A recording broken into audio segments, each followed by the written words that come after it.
কেমন আছেন সবাই? তো আজকে আমরা শিখব কিভাবে একটি গোল্ড ফিশ আঁকতে হয়। গোল্ড ফিশটা আপনারা চেনেন, ওই যে অ্যাকোরিয়ামের ভিতরে থাকে ওইগুলা। তো প্রথমে আঁকার জন্য আমি অনেক প্রসেসে আঁকা যায়, অনেক ধরনের প্রসেসে করা যায়। আমি সবচেয়ে সহজ প্রসেস যেটা সেটা দেখাবো।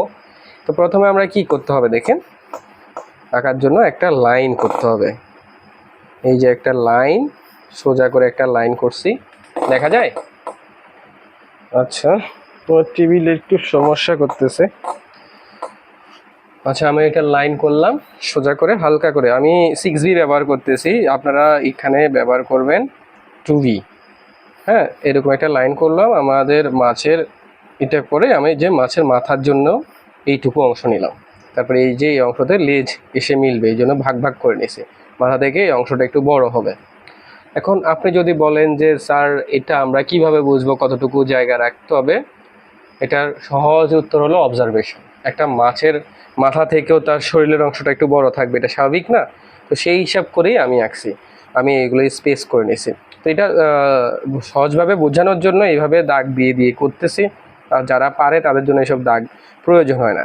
তো মাথা আঁকার জন্য প্রথমে এই দেখেন, এই যে এভাবে এভাবে গিয়ে এইভাবে আবার ডাউন ডাউন হয়ে পুরোটা মিলবে না, এভাবে এই অল্প একটু জায়গা খালি রাখবো। ঠিক সেমভাবে এই যেরকম করে এইভাবে মিলবে। একটা মাছ আঁকার ক্ষেত্রে ঠিক সেম রুলসে ফলো করা হয়। তো এই যে এইখান থেকে ঘুরে গিয়ে আমি আরেকটু ছোট করে নিলাম, এইটুকু রাখলাম, আমি বেশি বড় করব না স্ট্রাকচার, তাহলে দেখা যাবে যে ফ্রেমের বাইরে চলে গেছে, অর্থাৎ আমাদের ভিডিও ফ্রেমের বাইরে। এরপরে আমাদের এই যে এরকম করে এই যে লেজের অংশ, হ্যাঁ, তারপর আর যে পাখাগুলো আছে সেগুলা করব। যে মাথার অংশ এখানে এই যে এই দাগগুলাকে এবার আমরা একটু হালকা করে মুছে দিব, এগুলো রাখলে আবার আঁকতে ঝামেলা হবে। হ্যাঁ, তো এই যে এখানে মাথার অংশ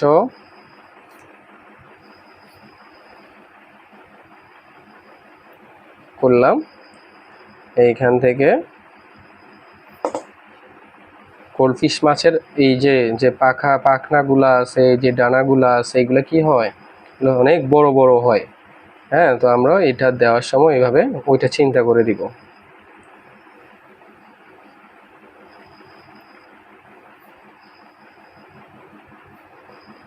একটু মুছে এখানে লাইনটা আমি এভাবে না দিয়ে আর একটু সামনে থেকে এইভাবে দিলাম, যে একটা। তারপর লেজের অংশ সেম, যে আমাদের এখানে মিলতে হবে।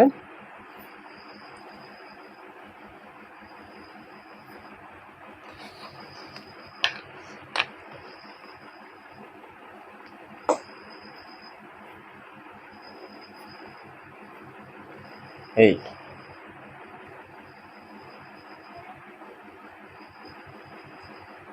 শেষ। এবার দুইটা আরো নিচের দিকেও তো থাকে, নিচের দিকে আমি এখানে দিচ্ছি এরকম করে।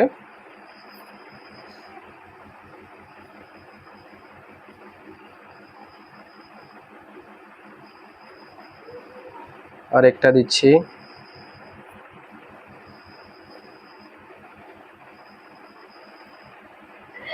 এই হলো মোটামুটি তার স্ট্রাকচার রেডি। তারপর এটাকে আর একটু সাজিয়ে নিব।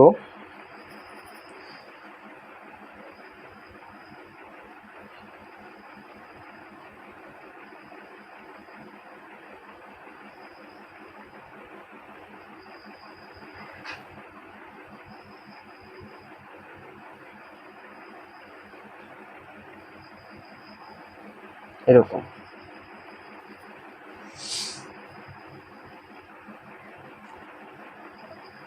গায়ের আইস গুলো দিচ্ছি 50%-এর মধ্যে করতেছি। দেখেন এটা কিন্তু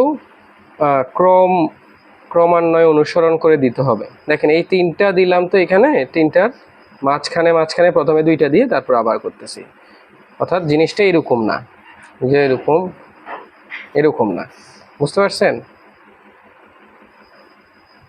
একটা একটা করে দিবেন, যে দুইটা এখন দুইটা মিলছে, এর উপর দিয়ে আরেকটা, তাহলে আপনার জিনিসটা দেখতে সুন্দর হবে, অরিজিনাল বা রিয়েলিস্টিক মনে হবে। পিছনের দিকে যাচ্ছে যখন তত একটু হালকা হয়ে যাচ্ছে।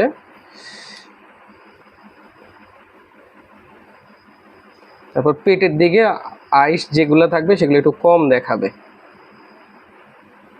উপরের দিকে একটু গাঢ় দেখাবে। হ্যাঁ, তারপর ও চোখ,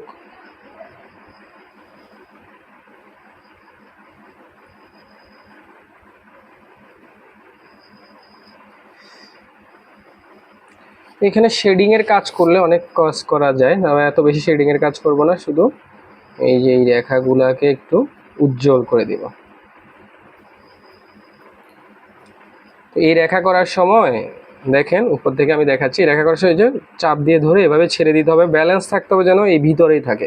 হ্যাঁ, আবার এই যে এরকম এরকম না, আবার অর্ধেক করে অর্ধেক ছেড়ে দিয়েছেন, অর্ধেক করে আবার এখান থেকে আবার এরকম এরকম যেন না হয়, যাই করবেন একসাথে। হ্যাঁ, একটু একটু বাইরে যদি যায় তাও সমস্যা নেই, তারও চেষ্টা করবেন যে একসাথে করতে। এই যে এখানে আমি একসাথে করতেছি।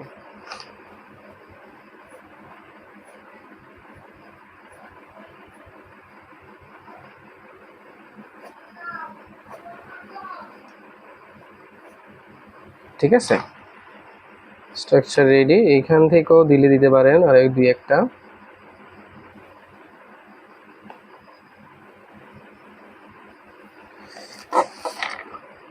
এখান থেকেও ছোট করে দিতে পারেন।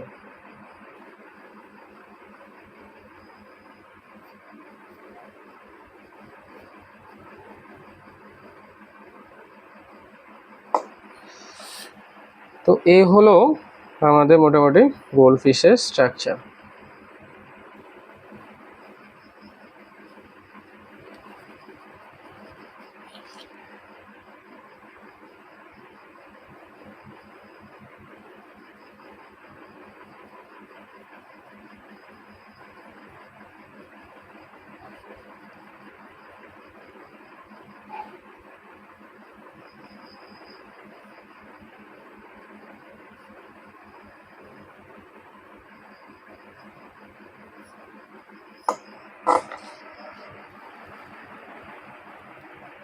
তো আশা করি বুঝতে পারছেন, বাসায় প্র্যাকটিস করুন ভালো করে, না পারলে বলবেন আমাকে, আমি চেষ্টা করব যতটুকু পারি আপনাদেরকে সাহায্য করার জন্য, বুঝিয়ে দেওয়ার জন্য।